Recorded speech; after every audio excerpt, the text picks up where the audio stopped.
A lot of people ask me, what is the difference between structured on-the-job training and just on-the-job training? Because a lot of people believe that there really isn't that much difference. My response to that question is always that I have to tell them that S-OJT, or structured on-the-job training, is a planned process. And that means that we are going to develop the training as if it were classroom training or any other training program that you might offer. We are going to make sure that the trainers are qualified. And maybe most importantly, we're also going to have a change management process to make sure that the S-OJT is implemented and is understood and is accepted in the organization.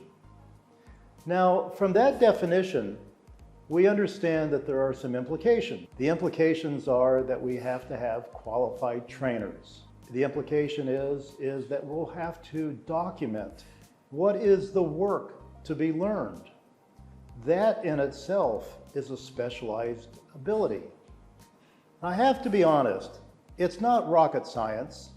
It can be learned very easily, but a lot of people in HR and learning and development, they are a little bit hesitant to be involved with that. But in truth, it is a critical component to helping the organizations improve and implement a sound training system.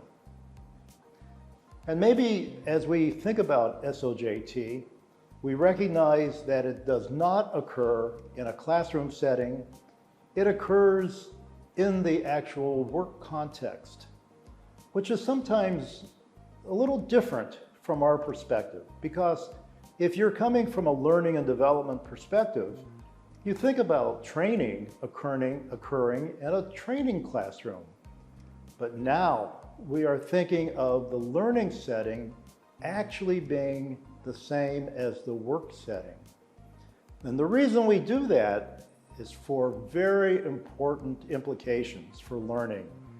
It helps for transfer because people are learning how to do something and they are using that information in the same context.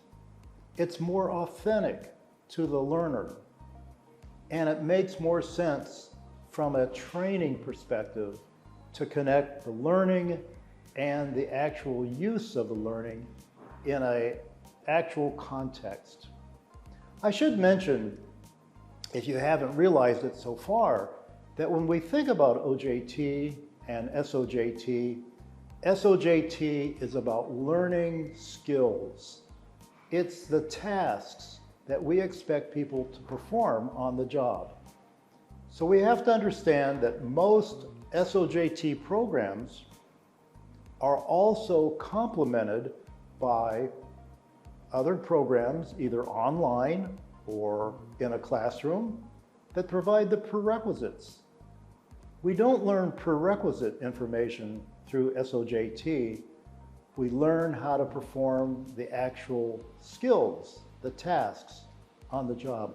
And that's the difference between S-OJT and OJT, is that the organization thinks that the implications of having S-OJT are so important that they'll take the time and resources to make that investment.